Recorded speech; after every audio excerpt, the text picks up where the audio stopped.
Seja muito bem-vindo à Saúde e Bem-Estar com Marcelo Menino. Hoje nós vamos falar sobre TDAH. Será que hoje a nossa geração está desatenta? Também muito diagnóstico disso.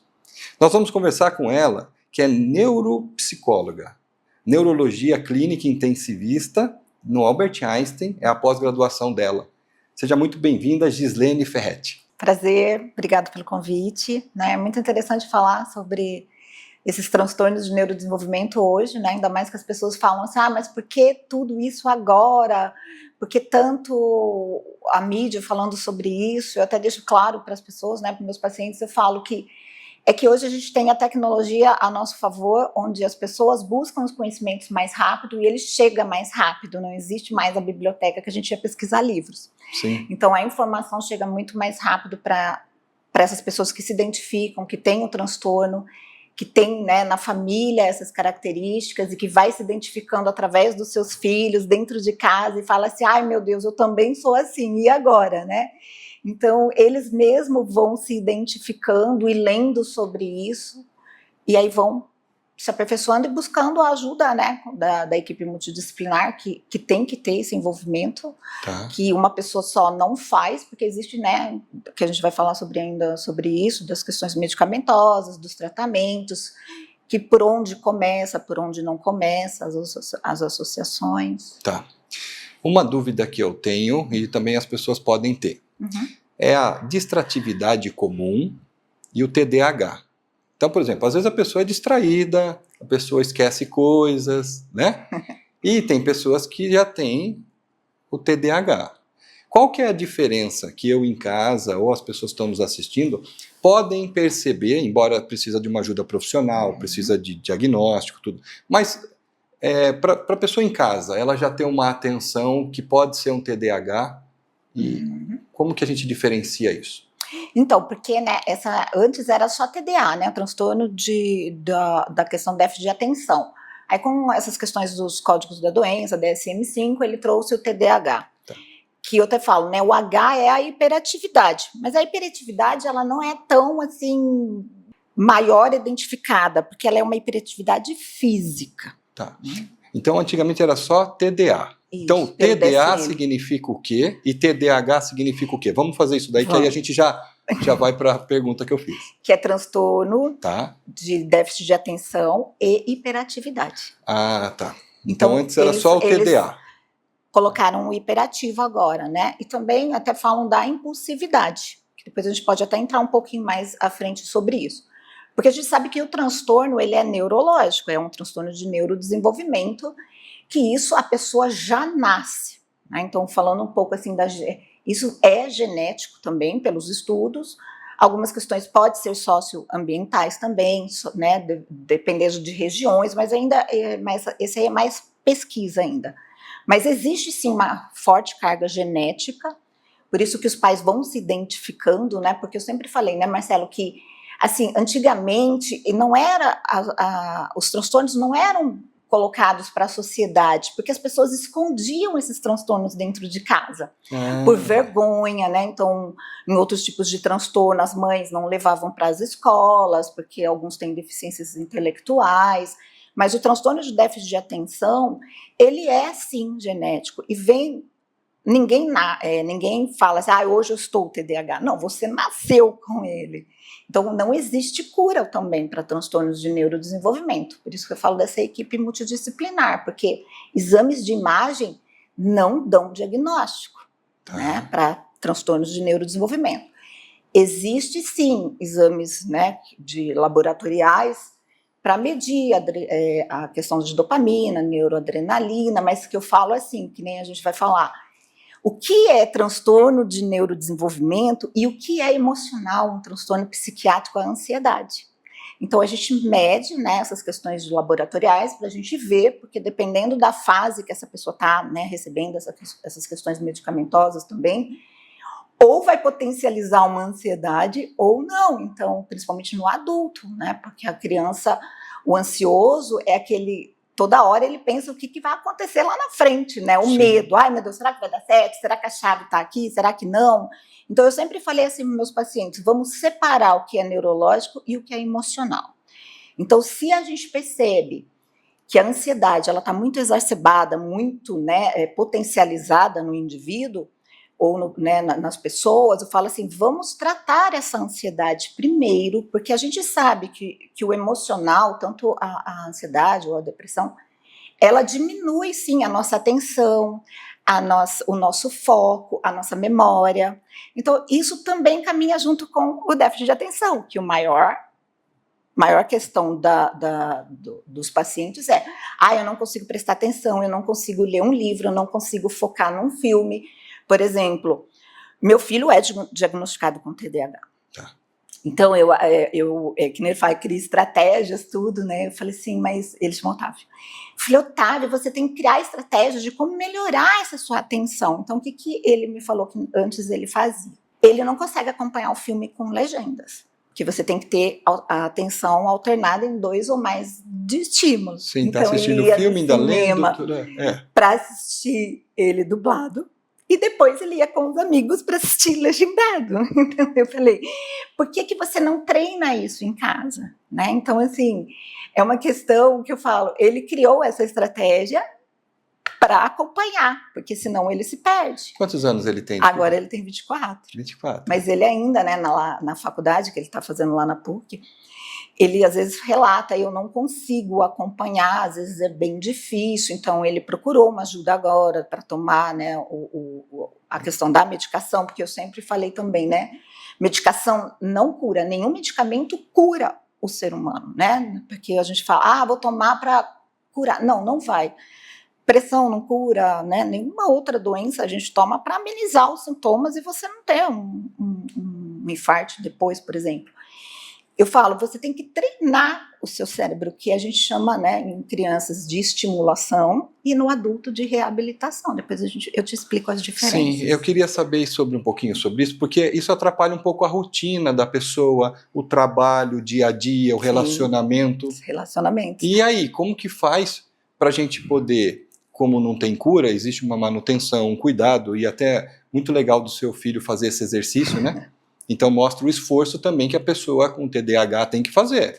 Ela tem que estar comprometida. Olha, eu tenho aqui uma deficiência, uma limitação, mas isso não vai me impedir de eu ter uma vida o mais possível normal. Sim. Não é isso? Estou certo? Tá, certo. Então como que fica a rotina dessas pessoas, os relacionamentos? Fala um pouquinho para quem está se identificando em casa, tanto em dicas práticas, né? E como a gente pode ajudar essas pessoas.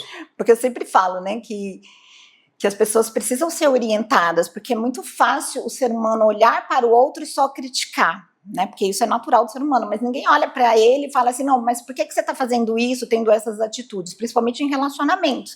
Porque quem tem TDAH, ele tem essa questão da desatenção. Você falando comigo, daqui a pouco ele está viajando na maionese, né? Então, volta assim, aqui, fala comigo. Aí a pessoa do outro lado fala assim, você não está prestando atenção em mim, que não sei o quê, mas que eu já tive casos assim, mas quando ele quer, ele sabe tudo, principalmente adolescentes em jogos de internet, em computadores, tudo.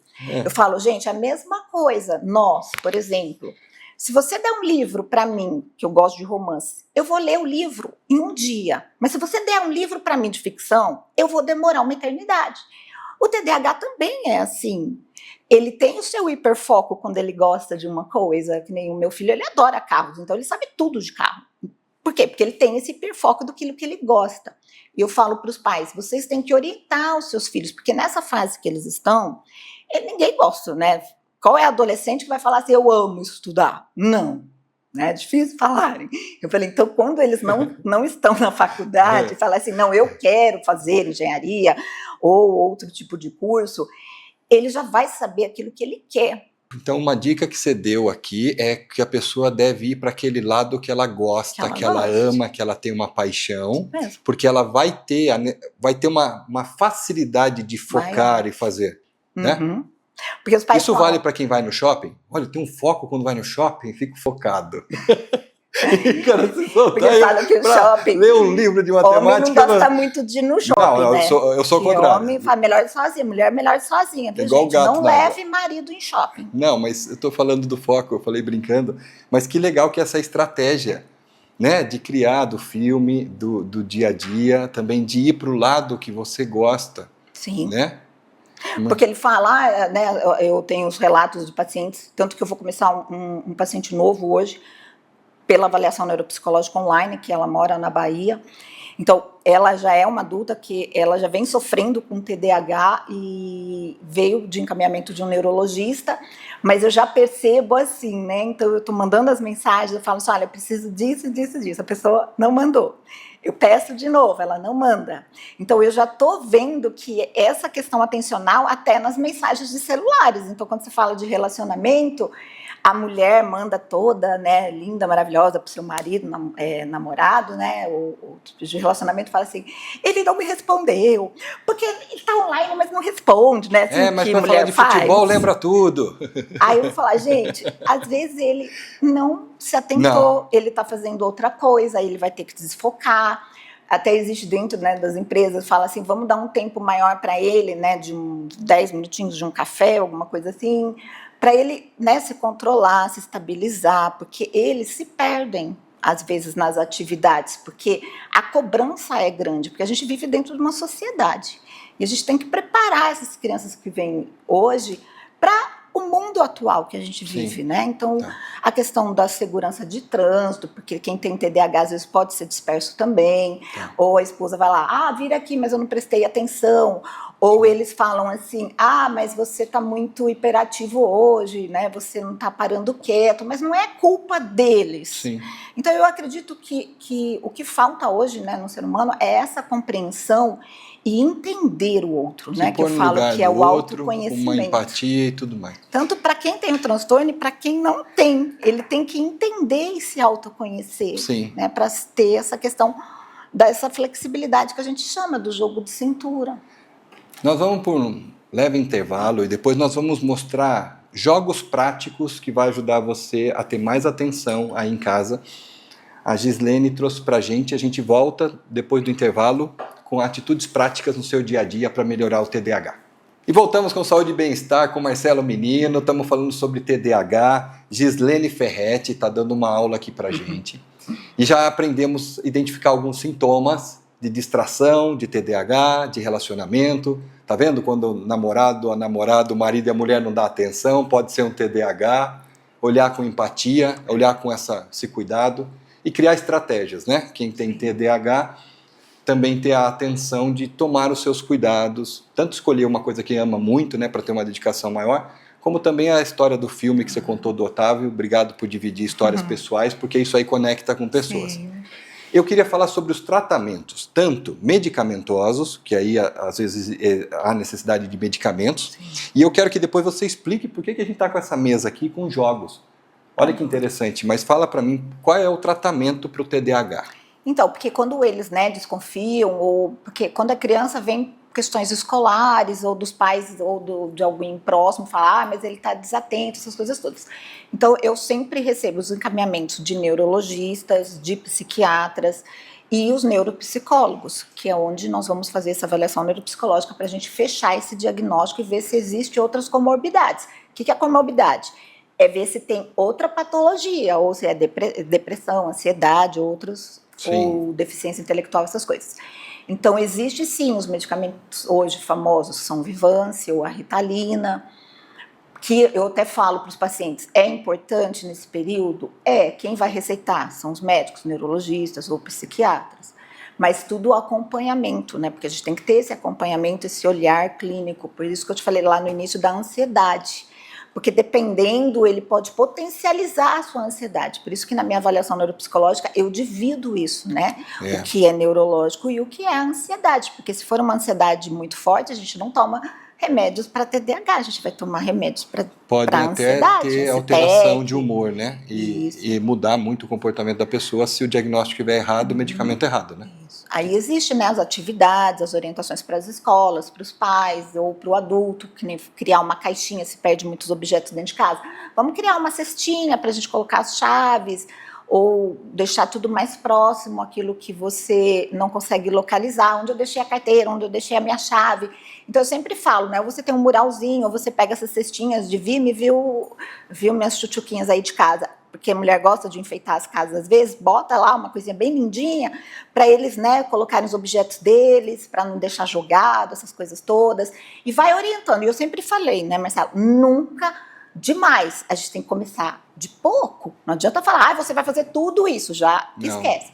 Então, esqueceu, vamos reforçando, porque nós somos feitos de reforço, né, de repetições. Então, é isso que a gente tem que estimulá-los, até o adulto também. Então, quanto mais estímulos, mais você ajudá-lo, porque às vezes as pessoas não conseguem ver, mas o outro consegue ir orientando. Legal. Então, por isso que eu falo de relacionamentos, quando tudo isso está em conjunto, flui. O papel da família também vital, né, para que o paciente também melhore, né?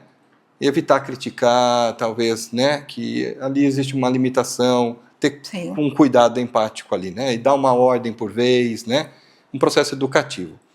Eu amei essa ideia aqui, que ela trouxe alguns jogos. A gente sempre fala que criança fica jogando jogo, que não, né, joguinho que atrapalha, tudo. Esse joguinho eu amei. Esse aqui chama A Hora do Rush, não é? A Hora do Rush. Ó, ela me explicou, eu vou explicar aqui, você me ajuda. Tem uns carrinhos aqui, se a câmera conseguir pegar, você tem que fazer os carrinhos, ó, vou deixar aqui, igual tá nesse tablado. Então, se o carrinho verde está nesse cantinho aqui, você vai pôr o carrinho verde nesse cantinho. Então eles vêm tudo desmontado, tá bom? Ó. Aí o carrinho amarelo está aqui nesse canto, você tem que pôr o carrinho amarelo exatamente desse jeito, de frente para lá, né? É isso? Ela me explicou antes, hein? Vou passar no teste. Tô brincando, mas é uma coisa muito séria, tá, pessoal? E aí, esse carrinho tem que sair por esse lugar, né? A doutora estava falando pra gente, a Gislene. Gislene falou assim, ó, você vai ter que tirar o carrinho, certo? Para frente e vai ter que pôr o outro para trás, para que esse carrinho vermelho venha e saia do rush. Então, não só você vai pegar os carrinhos desmontados, ó, e vai ter que montar igual o desenho, como também você vai ter que fazer manobras para que esse carrinho saia por essa linha, certo? E vai aumentando o nível de dificuldade. Por isso que eu falo, pais e vocês aí em casa, vamos aos poucos. Tem a 1 e depois tem tudo isso aqui, ó. Porque tem hora que vai dificultando. 40, expert. Então você vai dificultando, fazendo exercício com a criança, e isso aqui também deve ser usado também para o adulto, tem um foco e atenção, né? Porque envolve cores, né? Geometria, logística, muito interessante. Porque eu sempre falei, né, para os pais, porque hoje as crianças, elas não sabem perder, tá, gente? Isso é fato.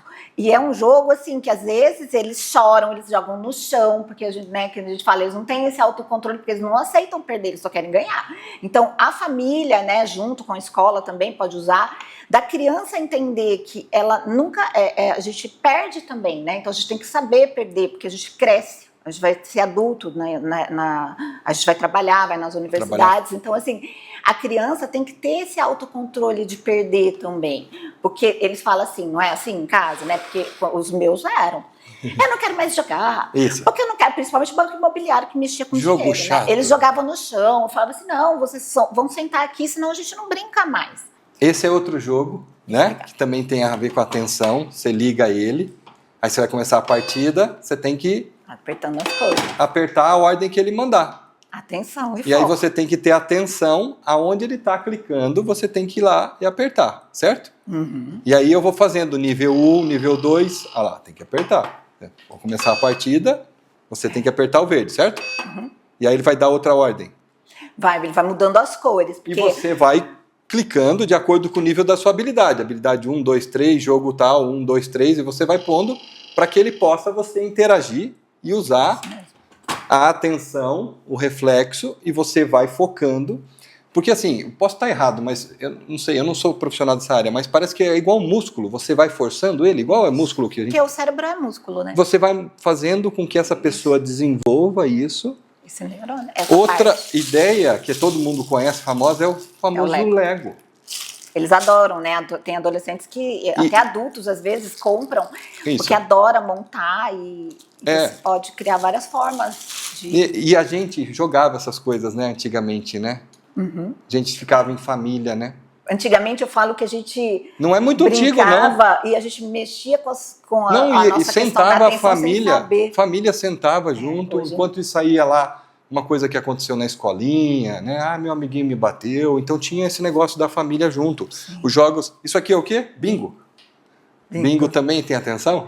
Eu até tive uma pacientinha, né, de 7 anos, 6, 7 anos, com TDAH, e aí a gente foi jogar, né, que depois a gente foi trabalhando a estimulação com ela depois do diagnóstico, e era muito interessante porque eles não sabem perder. Então assim, ai tia, eu quero 2 cartelas. Só que ela já comia bronha lá na primeira. Ela esquecia de anotar o número, então eu deixava.